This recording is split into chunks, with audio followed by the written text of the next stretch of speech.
Welcome to Nightingale nurses academy. આરએમસીનું paper લેવાઈ ગયું છે 31/12/2023. તો એનું સોલ્યુશન ઇંગ્લિશ માટે જોઈએ કે એની અંદર અમુક એક બે ભૂલ છે એને સોલ્યુશન કરીએ. ઓકે, તો શરૂ કરીએ છીએ. પહેલો ક્વેશ્ચન બહુ જ ઇઝી પૂછેલો છે. સ્પેલિંગ, બિલકુલ બેઝિક સ્પેલિંગ, આપણે રેગ્યુલર કામ કરતા હોય એવો કંઈક સ્પેલિંગ છે. કેલેન્ડરનો સ્પેલિંગ પૂછ્યો છે ભાઈ, બિલકુલ બેઝિક, થોડી ઘણી મહેનત કરી હોય તેને આવડી જાય. ઓકે, કેલેન્ડરનો સ્પેલિંગ છે સી ઓપ્શન સાચો આવશે, CALENDAR, કેલેન્ડર. ઓકે, સાચો સ્પેલિંગ થશે સી, ઓપ્શન સી એ રાઈટ આન્સર છે. ચલો, એના પછી કહે છે what is the passive form of, active પેસિવમાંથી લાયેલા છે. શું કહે છે? Who has stolen my purse. Simply કહે છે હુ હેઝ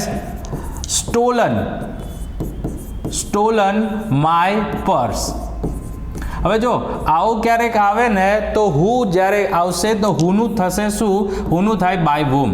ઓકે, હુનું શું થાય? By whom. હુ માટે 100% શરૂઆત કરશો ત્યારે બાય વુમથી થશે, એટલે કે આ એ ઓપ્શન તો નીકળી જશે. હવે મારે રહ્યા છે 3 ઓપ્શન. પછી તમારે મૂકવું પડશે એકોર્ડિંગ ટુ નીડ, પર્સ મૂકવું પડશે, એટલે કે જે ઓબ્જેક્ટ છે એ મૂકવું પડશે. એટલે માય પર્સ આવશે. હવે માય પર્સ માટે હું હેઝ લખું કે હેવ લખું? તો એક વચન હોય તો હેઝ આવશે, તો હું લખીશ has. By whom has my purse. હવે પેસિવ કરવા જાઓ ને તો એટલી વસ્તુ યાદ રાખવાની કે જ્યારે પૂર્ણકાળનું પેસિવ કરો તો બિન મૂકવાનું આવે છે. એ આપણે શીખવાડેલું છે, આપણી બધી બેચની અંદર શીખવાડેલું છે. ઓકે, તમે જો ના જોડાયેલા હોય તો અમારી બેચોમાં જોડાઈ જાઓ. ઓકે, 2024ની હેલ્થ વર્કર આપણે શરૂ કરી જ રહ્યા છીએ, તો એની અંદર આ બધું શીખવાડવામાં આવશે. તો અહીંયા આપણે જોઈએ છીએ કે અહીંયા આવશે બિન, અને આનું V3 થશે તો થશે સ્ટોલન. ઓકે, પાછળ ક્વેશ્ચન માર્ક.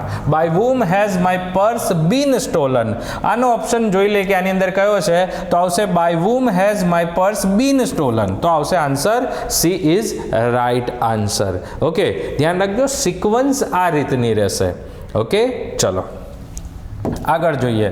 શું કહે છે? કહે છે આવું, to see eye to eye means, કહે છે કે આઈ ટુ આઈ, કોઈની સાથે ને સાથે આઈ ટુ આઈ જોવું. આ એક જાતનું ઇડિયમ ફ્રેઝની વાત થઈ ગઈ. આના માટે સ્પેશિયલી તમે જો આ ના ખબર હોય તો તમે ખોટું જ કરી ના આવો. અને હું મારી પર્સનલ વાત કહી દઉં કે ભાઈ આ જ્યારે પણ આવું કંઈક હોય અને તમને ના ખબર હોય તો ભૂલથી ગપ્પું નહીં મારું, આપણા હેલ્થના માર્ક જવા દેવા નહીં. ઓકે, પરફેક્ટ ખબર હોય તો જ એની અંદર ઓપ્શન આપવું. આ જે છોકરાનું આપ્યું છે ને એને ક્યાંક ટીક કરી દીધું છે ખોટું, ટુ ફોલ ઇન લવ, એવું ના આવે. આનું મિનિંગ થશે ટુ એગ્રી વિથ સમવન. શું થશે? To agree with someone. Okay, થશે to eye to eye, to see eye to eye means, તો આવશે ટુ એગ્રી વિથ સમવન. ખાસ ધ્યાન રાખવું. ચલો આગળ જઈએ છીએ. એના પછીનો ક્વેશ્ચન જોઈએ છે. શું કહે છે? તો કે ભાઈ નાઇટિંગેલ નર્સિસ એકેડમી આપણી એકેડમી લઈને આવી રહ્યું છે MPHW FHWની 2024 બેચ. ઓકે, 18 જાન્યુઆરીથી શરૂ થઈ રહી છે. તો રજિસ્ટ્રેશન નીચેના નંબર પર કરાવો. ઓકે, આ નંબર ઉપર રજિસ્ટર કરાવો અને તમારું સીટ બુક કરો. ઓકે, ચલો આગળ જઈએ છીએ. એના પછી જોઈએ શું કહે છે, what is antonyms of oriental. ઓરિએન્ટલનું એન્ટોનિમ કહીએ. ઓરિએન્ટલ એટલે પૂર્વાત થાય, જ્યારે ઓશિયન્ટલ એટલે થશે એનું વિરોધાર્થી. ઓકે, ઓરિએન્ટલ એનું વિરોધાર્થી થશે ઓશિયન્ટલ. ઓકે, ચલો એના પછી કહે છે ડિવોટી. ડિવોટી એટલે આમ જોવા જઈએ તો ડિવોટી એટલે થાય ભક્ત. કોઈ માણસને એના ડિવોટીસ હોય, કોઈ જો સાધુ હોય તો એના ડિવોટીસ હોય. તો ક્યાંક આપણે કહીએ ને ડિવોટી તો એપોઇન્ટિંગ ના થાય, ડેલિગેટ તો થાય જ નહીં. ક્યાંક કહીશું ડિસ્પોઇલ ના થાય, આવશે શું? ડેડિકેટેડ. એમને અનુસરતા એટલે આપણે ક્યાંક કહી શકીએ છીએ ડિવોટી. ચલો એના પછી ક્યાંક આવે છે આર્ટિકલની ખાલી જગ્યા. મસ્ત ખાલી જગ્યા આર્ટિકલની પૂછેલી છે. Dash Saurashtra Janata will arrive dash first platform. કહે છે કે ભાઈ એપ્રોપ્રિએટ આર્ટિકલ મૂકી દો. એપ્રોપ્રિએટ આર્ટિકલની વાત કરીએ તો સૌરાષ્ટ્ર જનતા, હવે જો અહીંયા લખ્યું નથી પણ Saurashtra Janata will arrive on first platform. હવે પ્લેટફોર્મ પર કોણ આવે? તો પ્લેટફોર્મ પર 100% યાદ રાખવાનું, તો એક્સપ્રેસ અથવા તો કહીએ કે રેલવે આવે. અને જો રેલવે હોય તો રેલવેના નામની આગળ શું આવે? ધ. લખ્યું નથી એક્સપ્રેસ, પણ અહીંયા કહે છે કે Saurashtra Janata will arrive dash first platform. Platform પર શું આવશે? તો કે રેલવે આવશે. અને જ્યારે તમે કાર્ડિનલ ઓર્ડિનલ બોલો છો ફર્સ્ટ, સેકન્ડ, થર્ડ, તો એમાં 100% આવશે ધ. તો બંનેમાં ઓપ્શન શું સાચા છે? ધ ને ધ. તો option D is right answer. Option D is શું આવશે? Right answer. ઓકે, ચલો આગળ જઈએ.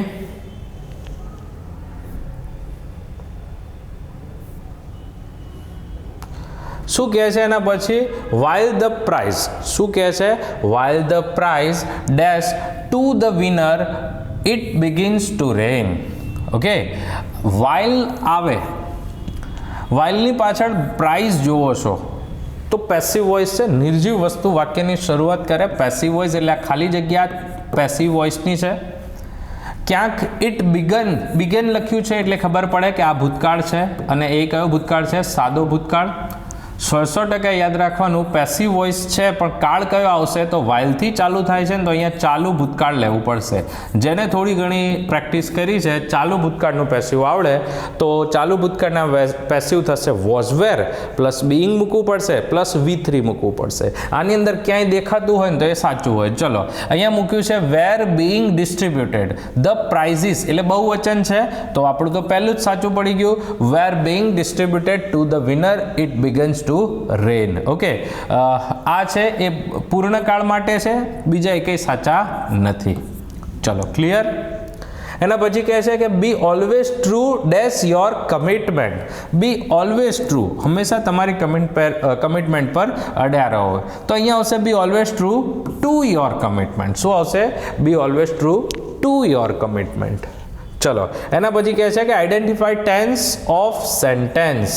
ઓકે, સેન્ટેન્સ જે આપ્યું છે એનો ટેન્સ આઈડેન્ટિફાઈ કરો. કશું કીધું નથી, બિલકુલ બેઝિક વસ્તુ. જો તમને વાક્ય રચનાનું જ્ઞાન હોય તો આનો આઈડેન્ટિફાઈ કરો. પણ આ ક્વેશ્ચનની અંદર થોડી ભૂલ થઈ શકે એવું કહી શકીએ. કઈ રીતે?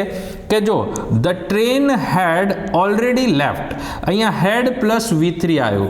હું શું કહું છું? હેડ પ્લસ V3 આવ્યું એટલે આ જે કાળ બતાવે છે ને એ પૂર્ણ કાળ બતાવે છે, ને પૂર્ણ કયો છે? ભૂતકાળ. ઓકે, પૂર્ણ ભૂતકાળ છે. અહીંયા કહે છે કે when we reached the station. હવે જો when we reach the station કહીએ ને તો વી પછી આવે છે રીચડ. હવે આ રીચડ કહીએ ને તો એ આવશે કયો ભૂતકાળ? સાદો ભૂતકાળ. કયો આવશે? સાદો ભૂતકાળ. હવે મને કહો, સેન્ટેન્સમાં ક્યાંય અંડરલાઇન નથી કરી અને ક્યાંય કંઈ એવું નથી કીધું કે આ જ સેન્ટેન્સ કહેવાનું છે કે આ ક્વેશ્ચન પૂછી દીધો તો બેય સાચો છે. પૂર્ણ ભૂતકાળ સાચો છે અને સાદો ભૂતકાળ સાચો છે. પૂર્ણ ભૂતકાળને આપણે કહીએ છીએ શું? Past perfect tense. Okay, past perfect tense. સાદો ભૂતકાળ શું છે? Simple past tense. હવે લોચો એ પડે કે આ બેમાંથી કયું સાચું થાય. આપણે તો બે ઓપ્શનમાં આપ્યા છે, સિમ્પલ પાસ્ટ છે અને પરફેક્ટ પાસ છે. તો હવે બે ઓપ્શન આવી શકશે. તો ઓપ્શન બી એ સાચો ગણાશે ને ઓપ્શન ડી એ. કન્ફર્મ નથી કીધું કે કયામાં, અથવા તો અંડરલાઇન કરવાનું રહી ગયું છે. ઓકે, તો આ જગ્યાએ બી અને ડી બંને સાચા પડશે. ચલો આગળ જઈએ છીએ. શું કહે છે? Absence of government in country means કન્ટ્રીની અંદર ગવર્મેન્ટ હોય નહીં. હવે ગવર્મેન્ટ હોય નહીં તો શું હોય? અરાજકતા. અરાજકતાને શું કહેવાય? તો કહીશું એનાર્કી. ઓકે, શું કહીશું? એનાર્કી. આ વારે ઘડીએ પૂછાયેલો ક્વેશ્ચન છે. એનાર્કી એટલે અરાજકતા જ્યારે એબ્સન્સ ઓફ ગવર્મેન્ટ હોય.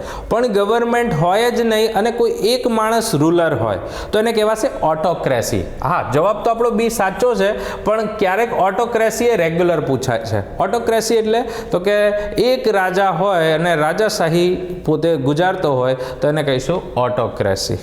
ઓકે, જો હું કહીશ બ્યુરોક્રેસી તો જે સરકારના ઉચ્ચ અધિકારીઓ દ્વારા ચાલતું હોય તો એને કહેવાશે બ્યુરોક્રેસી. ધારો કે કોઈ ગવર્મેન્ટ જ ના હોય ને ગવર્મેન્ટ કોનાથી ચાલતી હોય ધારો કે, તો કહેવાય કે ભાઈ ઉચ્ચ અધિકારીઓથી જ ચાલતી હોય તો એને કહીશું બ્યુરોક્રેસી. અને એરિસ્ટોક્રેસી કહીશું ઉચ્ચ વર્ગ, સમાજના ઉચ્ચ વર્ગો ચલાવતા હોય તો એને કહેવાશે એરિસ્ટોક્રેસી.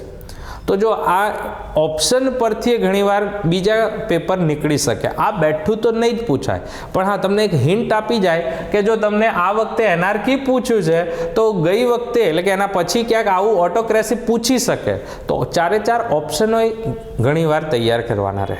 ઓકે, ચલો તો આ રીતે તૈયારી કરશો ઓપ્શન સાથે, બધા ઓપ્શનને ફંફોડી અને જોવાના, અને આ રીતે જો તૈયારી કરો તો તમે શું છે કોઈ પણ એક્ઝામને ક્રેક કરી શકો. અને આવા જ વિડીયો જોવા માટે અમારી યુટ્યુબ ચેનલને સબસ્ક્રાઈબ કરો, અમારી એપ્લિકેશન ડાઉનલોડ કરો, એની અંદર ઘણું ફ્રી મટીરિયલ આપેલું છે, તો એ તમે એને એક્સેસ કરી શકશો. તો આજના માટે આટલું. Thank you.